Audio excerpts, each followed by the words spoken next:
Hi hello ನಮಸ್ತೆ, welcome to sandalwood ಟೈಗ್ಸ್. ಇವತ್ತು ಯಾವ ಮೂವಿ ರಿವ್ಯೂ ಅಂದರೆ ಆರ್ ಡಿ.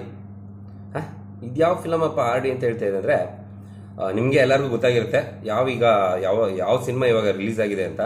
ಸೊ ಆರ್ನ ತೆಗೆದುಬಿಟ್ಟು ನಿಮ್ಗೆ ಯಾವ ಲೆಟ್ರ್ ಬೇಕೋ ಆ ಲೆಟ್ರನ್ನ ಹಾಕೊಳ್ಳಿ. ಅದೇ ಇವತ್ತು ಸಿನಿಮಾ ರಿಲೀಸ್ ಆಗಿರೋದು. ಏನಕ್ಕೆ ನಾನು ಸಿನಿಮಾ ಟೈಟ್ಲ್ ಹೇಳ್ಬೋದಲ್ಲ ಅಂದರೆ, ಹೇಳಿದ್ರೆ ಕೋರ್ಟ್ ನೋಟಿಸ್ ಅವು ಇವಂತ ಹೊಡೆದು ವಿಡಿಯೋ ಡೆಲೀಟ್ ಮಾಡಿಸ್ತಾರೆ. ನಮ್ಗೆ ಯಾಕೆ ಬೇಕು ಅವೆಲ್ಲ. ಸೊ ಈ ಸಿನಿಮಾ ಬಂದು ಪ್ಯಾನ್ ಇಂಡಿಯಾ ರಿಲೀಸ್ ಮಾಡಬೇಕು ಅಂತ ಅನ್ಕೊಂಡಿದ್ರು. ಬಟ್ ಪ್ಯಾನು ಇಲ್ಲ, ಇಂಡಿಯಾನೂ ಇಲ್ಲ. ನಮ್ಮ ಕರ್ನಾಟಕದಲ್ಲಿ 6:30 ಶೋ ಅಂತ ಹೇಳ್ಬಿಟ್ಟು ಅದನ್ನೇ 7:30 8:30 ಶೋ ಥರ ರಿಲೀಸ್ ಮಾಡಿದ್ರು ಕಷ್ಟಪಟ್ಕೊಂಡು. ಸೊ ಇನ್ನೇನು ಬಿಡಿ, ಅದು ಏನಾಗಿದೆ ಏನೋ ಪ್ರಾಬ್ಲಮು ಗೊತ್ತಾಗಿಲ್ಲ ಪಾಪ. ಆದರೆ ಇನ್ನು ಈ ಸಿನಿಮಾದು ಆನ್ಲೈನ್ ಕತೆಗೆ ಬರೋದಾದರೆ, ಈ ಸಿನಿಮಾ ಡೈರೆಕ್ಟ್ರೇ ಕೂಡ ಹೇಳ್ಬಿಟ್ಟಿದ್ದಾರೆ, ಈ ಸಿನಿಮಾ 2.5 ಗಂಟೆ ನಿಮಗೆ ಒಂದು ಟ್ರೈಲರ್ ಇದ್ದಂಗೆ ಇರುತ್ತೆ, ನೀವೇ ಏನು ಬೇಕು ಆ ಕತೆ ಅನ್ಕೋಬೋದು ಅಂತ. ಸೊ ನಾನೇನು ಹೇಳೋದು, ನಿಮಗೆ ಏನು ಅನ್ಸುತ್ತೋ ನೀವೇ ಅದನ್ನು ಕತೆ ಅಂತ ತಿಳ್ಕೊಳ್ಳಿ. ಇನ್ನು ಈ ಸಿನಿಮಾದು ಪಾಸಿಟಿವ್ ಪಾಯಿಂಟ್ ಬರೋದಾದರೆ, ಪ್ರೊಡಕ್ಷನ್ ಹೌಸು ತುಂಬ ಚೆನ್ನಾಗಿ ಖರ್ಚು ಮಾಡಿದ್ದಾರೆ. ಎರಡನೇದಾಗಿ ಡೈರೆಕ್ಟರ್ ಕೂಡ ಅದನ್ನು ತುಂಬ ಚೆನ್ನಾಗಿ ಮೇಕಿಂಗ್ ಮಾಡಿದ್ದಾರೆ ಅಂತ ಹೇಳ್ಬೋದು. ಇನ್ನು ಈ ಸಿನಿಮಾದು ಮೇನ್ ವಿಚಾರಕ್ಕೆ ಬರೋದಾದರೆ, 70s ಬ್ಯಾಕ್ ಡ್ರಾಪಲ್ಲಿ ನಡೆಯೋಂಥ ಕತೆ ಅಂತ ಹೇಳಿದ್ದಾರೆ. ಆದರೆ ಇವ್ರು ಏನು ಮಾಡಿದ್ದಾರೆ, ಇಂಡಸ್ಟ್ರಿನೇ ತೊಗೊಂಡೋಗಿ 70s ಬ್ಯಾಕ್ ಡ್ರಾಪ್ ತೊಗೊಬಿಟ್ಟಿದ್ದಾರೆ. ಅಂದರೆ ಇವರು ಮಾಡಿರೋಂಥ ಗೆಟಪ್, ಅವ್ರಿಗೆ ಹಾಕಿರೋಂಥ ಕಾಸ್ಟ್ಯೂಮ್ಸ್ ಆಗಲಿ, ಏನೋ ಇವಾಗ ಒಂದು ಸ್ಕೂಲ್ದು ಅಥವಾ ಏನೋ ಒಂದು ಫಂಕ್ಷನ್ ಸ್ಟೇಜಲ್ಲಿ ನಡೆದಾಗ ಮಕ್ಕಳಿಗೆ ಎಲ್ಲ ಫ್ಯಾನ್ಸಿ ಡ್ರೆಸ್ ಮಾಡಿಸ್ಬೇಕಾದ್ರೆ ಹೆಂಗೆ ಹಾಕೊಂಡು ಕರ್ಕೊಬರ್ತಾರೋ ಅದೇ ರೀತಿನೇ ಕಾಣುತ್ತೆ ಸಿನಿಮಾನ. ಹೋಗ್ಲಿ, ಅಟ್ಲೀಸ್ಟ್ ಅಷ್ಟು ಖರ್ಚು ಮಾಡಿದ್ದಾರೆ, ಅಷ್ಟೊಂದು ದುಡ್ಡು ಖರ್ಚು ಮಾಡಿದ್ದಾರೆ ಅಂತಂದ್ಮೇಲೆ ಅದನ್ನು ಯೂಟಿಲೈಸ್ ಮಾಡಿಕೊಂಡು ಎಷ್ಟು ನ್ಯಾಚುರಲ್ ಆಗುತ್ತೋ ಅಷ್ಟು ನ್ಯಾಚುರಲ್ ಆಗಿ ತೋರ್ಸಕ್ಕೆ ಟ್ರೈ ಮಾಡಬೇಕು. ಇಲ್ಲಿ ಏನಾಗಿದೆ, ಎಲ್ಲರೂ ಅಪ್ಗ್ರೇಡ್ ಆಗಿದ್ದಾರೆ.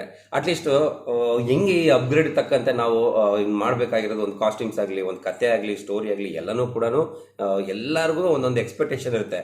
ಬಟ್ ಇದ್ರೆ ಇವರು ಇನ್ನೂ ಹಳೆ ಕಾಲದಲ್ಲಿದ್ದಂಗೆ ಆ ಫ್ಯಾನ್ಸಿ ಡ್ರೆಸ್ನ ಹಾಕ್ಸಿ ತೊಗೊಬಂದು ನಿಲ್ಲಿಸಿ ಮಾಡಿಸಿ ಆ್ಯಕ್ಟ್ ಮಾಡಿಸಿರೋ ಥರ ಐತೆ ಇದು ನೋಡೋಕ್ಕೆ ಈ ಸಿನಿಮಾ ನೋಡಿದಾಗ ನಂಗೆ ಇನ್ನೊಂದು ಸಿನಿಮಾ ನೆನಪಂತು. ಅದು ಯಾವ ಸಿನಿಮಾ ಅಂತಂದರೆ ಚೈತ್ರದ ಚಂದ್ರಮ್ಮ.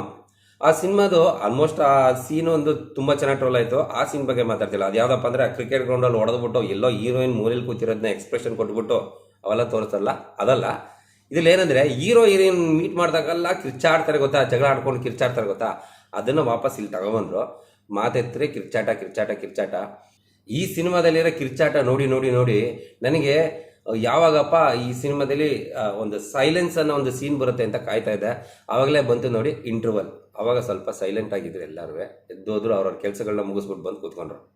ಯೂಶುವಲ್ ಆಗಿ ಆಡಿಯನ್ಸ್ಗಳು ಏನು ಮಾಡ್ತಾರೆ, ಸಿನಿಮಾದಲ್ಲಿ ಒಂದು ಸೀನ್ ಬಂತಂದರೆ ಜೋರಾಗಿ ಎದ್ದು ನಿಂತ್ಕೊಂಡು ಕಿರ್ಚಾಡೋದು, ವಿಜಲ್ ಹೊಡೆಯೋದು, ಚಪ್ಪಾಳೆ ತಟ್ಟೋದು, ಈ ರೀತಿ ಎಲ್ಲ ಇರ್ತದೆ. ಬಟ್ ಈ ಸಿನಿಮಾದಲ್ಲಿ ಏನಾಯ್ತು ಅಂದರೆ, ಹೀರೋ ಹೀರೋಯಿನ್ ಕಿರ್ಚಾಡೋದು ನೋಡ್ಬಿಟ್ಟು ಅವರೇ ಕನ್ಫ್ಯೂಸ್ ಆಗಿ ಮರ್ತಾಗ್ಬಿಟ್ಟು ಯಾರು ಮಾಡ್ಬೇಕಾಗಿರೋದನ್ನ ಯಾರು ಮಾಡ್ತಾವ್ರೆ ಅಂದ್ಬಿಟ್ಟು ನೋಡ್ಬಿಟ್ಟು ಅವರೇ ಸೈಲೆಂಟ್ ಆಗ್ಬಿಟ್ರು. ಸೊ ಅದೊಂದು ಇದು ಒಂದು ಆಡಿಯನ್ಸ್ಗೆ ಒಂದು ಪ್ಲಸ್ ಪಾಯಿಂಟ್ ಅಂತ ಹೇಳ್ಬೋದು. ಯಾಕಂದರೆ ಆಡಿಯನ್ಸ್ಗಳು ಕಿರ್ಚಾಟ ಮಾಡೋದನ್ನ ಸ್ವಲ್ಪ ಕಮ್ಮಿ ಮಾಡಿದ್ದಾರೆ ಈ ಸಿನಿಮಾಯಿಂದ. ಸೊ ಇಷ್ಟೊಂದೆಲ್ಲ ಈ ಸಿನಿಮಾ ಬಗ್ಗೆ ರಿವ್ಯೂ ಕೊಟ್ಟ ಮೇಲೆ ನೀವು ಇನ್ನೂ ಸ್ವಲ್ಪ ಲೆಂತಾಗಿ ಏನಾರು ಸೇರಿಸಿ ಕೊಡ್ಬೋದಿತ್ತಲ್ಲ ಅಂತ ನೀವು ಕೇಳ್ಬೋದು. ಬಟ್ ನನಗೆ ತುಂಬ ಈ ಸಿನಿಮಾ ಬಗ್ಗೆ ಜಾಸ್ತಿ ಹೋಗೋದಕ್ಕೆ ನನ್ನ ಕೈಲಿ ಆಗ್ತಾ ಇಲ್ಲ. ಸುಮಾರು ಜನ ಕೇಳಿದರೆ ಕಮೆಂಟಲ್ಲಿ ಹಾಕ್ತೀರಾ, ನೀನು ಒಂದು ಸಿನಿಮಾ ತೆಗೆದು ನೋಡು, ಅದ್ರ ಕಷ್ಟ ಏನು ಅಂತ ಗೊತ್ತಾ ನಿನಗೆ, ಹಂಗೆ ಹಿಂಗೆ ಅಂತೆಲ್ಲ ಹೇಳ್ತೀರಾ. ದಯವಿಟ್ಟು ನೀವು ಕೂಡ ನನ್ನ ಪರವಾಗಿ ನಿಂತು ಯೋಚನೆ ಮಾಡಿ, ಅದನ್ನು ಯೋಚನೆ ಮಾಡಿಕೊಂಡು ಆಮೇಲೆ ನನಗೆ ಹೇಳೋ ಬದಲು ನೀವು ಹೇಳೋರಿಗೆ ಯಾರು ತಲುಪಿಸ್ಬೇಕೋ ಅವ್ರುಗಳಿಗೆ ತಲುಪಿಸಿ. ಯಾಕಂದರೆ ನಾವು ಈ ಥರ ಹೇಳ್ದಾಗಲೂ ಅಟ್ಲೀಸ್ಟು ಇನ್ನೂ ಇಂಪ್ರೂವ್ ಮಾಡ್ಕೋತಾರೆ, ಚೆನ್ನಾಗಿ ಸಿನಿಮಾ ತಗೊಬರ್ತಾನೆ ಅನ್ನೋ ಒಂದು ಆಸೆ ಅಷ್ಟೇ.